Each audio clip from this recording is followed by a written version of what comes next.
Sénégal match boo xam ne day opposé entre Teungueth FC du Teungueth Football Club qui revient de 2 défaites consécutives. Le match du rachat tey la moom ak CNEPS de Thiès qui est sur une bonne lancée kon nag ñu jox leen 11 partants wu équipe visiteuse bi di CNEPS de Thiès.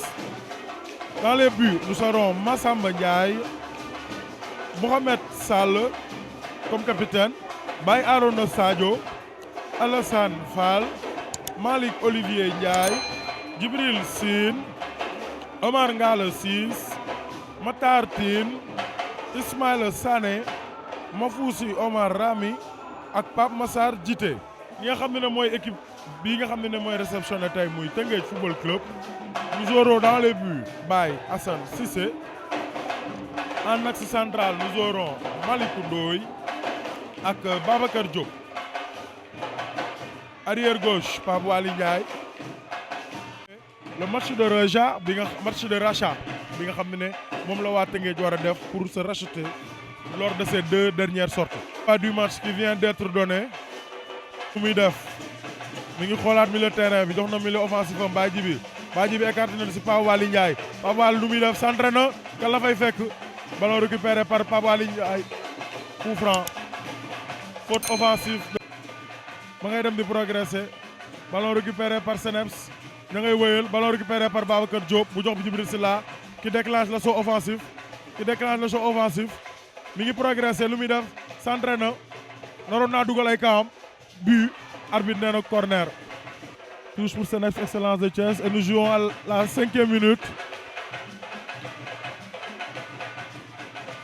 Centré na bal bi Pape Waly tegal na bal bi dënnu Baye Assane joxaat na Pape Waly.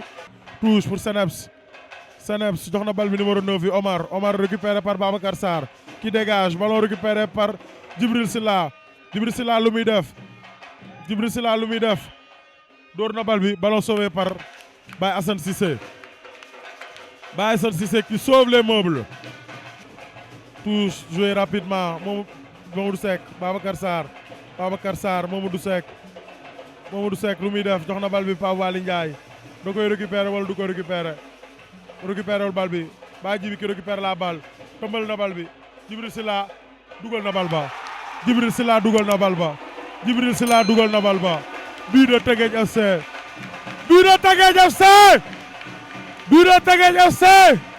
Djibril Silla dugal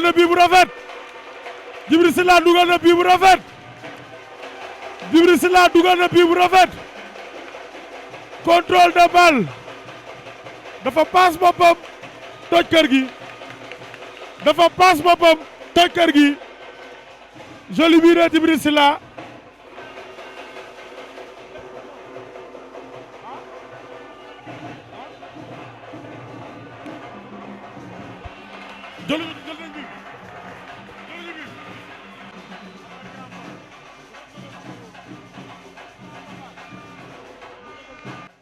corner tour du coup franc pour le CNEPS door na bal bi deuxième poteau Babacar Sarr génne na bal bi.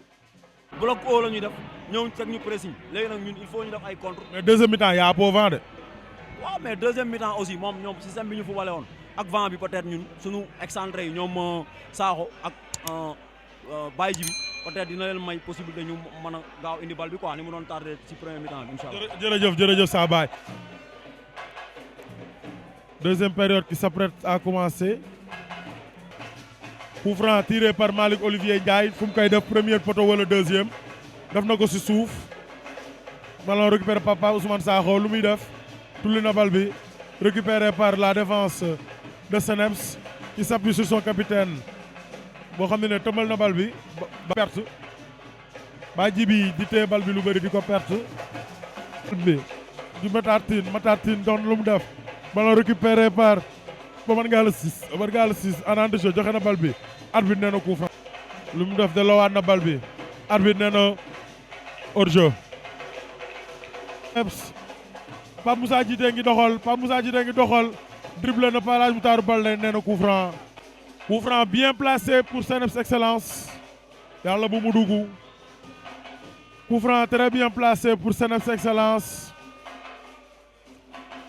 waa ji dafa mel ni premier poteau la bëgg a def bal bi lu muy def juum na dégagé fii pour Assane Diatta lu muy def Assane Diatta naawal na bal ba lu muy def jox na bal bi Assane Diatta perte na ko Bernard jolaat na bal bi jox na ko Pa Ousmane Sakho Pa Ousmane lu muy def dugg na penalty arbitre nee na du penalty lii lay moom yéem na ma lool lii yéem na ma lool fin du match victoire de Teungueth FC sur la marque de 1-0 but marqué par Djibril Silla. waaw match la bu amoon intensité ñaari équipe yëpp daw nañu lu baax a baax ñun suñu football de base loolu la c'est-à-dire dañuy demander joueurs yi à ce que ñu mettre beaucoup d'intensité si match bi tey def nañu ko li ñu waroon éviter tey mooy surtout nekk si réaction xaar ba adversaire bi dugal ñu soog a nekk di réagir comme ñaari match yi passé loolu la ñu waroon éviter tey éviter nañ ko surtout bi ñu démarré ñu ñëw suñu équipe nekk ci kaw en plus comme je l'ai dit ñu mettre beaucoup d'intensité dans les courses loolu dafay tax dañuy teel a nekk ci match bi le fait que ñu teel a ñëw mettre de l'intensité défendre dafay permettre équipe bi ñu nekk ci match bi et je pense que loolu moo indi tey ñu am benn performance bi après c'est vrai que bàyyi nañu aussi espace yu bëri par moment parce que adversaire bi réussir na à avoir des situations mais da nga koy comprendre parce que bu ñuy daw yu bëri aussi des fois du ñàkk mu am ku tardé ci replacement bi parce que xëy na dafa jóge ci effort yooyu yëpp dañ koy comprendre et puis de passage aussi comme je dis may encourager di féliciter Baye Assane parce que moom permettre nañu parce que la première occasion nette CNEPS moo ko amee et suñu goal moo ñu permettre en fait ñu bañ a jël but boobu et c'est bien pour lui parce que match bi passé but bi mu jël il sait que il a été fautif mais poste de gardien noonu la mel. Non, nous notre manière de jouer dépend de l'équipe adverse. Teungueth, je ne vous le cache pas, je l'ai visionné contre Dakar Sacré-Cœur. J'étais là quand Teungueth jouait contre Dakar Sacré-Cœur. J'ai bel et bien vu comment Dakar Sacré-Cœur a mis Teungueth en difficulté. Alors durant toute cette semaine, on a travaillé sur ça, sur le plan même théorique, sur le plan pratique. Bon, malheureusement, je sais que moi j'étais convaincu que Teungueth ne pouvait pas nous gagner aujourd'hui. J'étais très convaincu parce que j'ai vu Teungueth jouer et j'étais sûr d'une chose, si ce n'est pas une défaillance individuelle, bon, on n'allait pas perdre. Vous avez vu notre latéral gauche qui dit qu'il n'a pas vu le jour surgir. Bon, ça c'est des défaillances individuelles, on n'y peut rien. Mais sur le plan collectif et technique et tactique, moi j'étais prêt, conscient qu'on pouvait jouer pendant beaucoup de temps sans prendre de but. Parce que j'ai d'abord vu Teungueth à Thiès.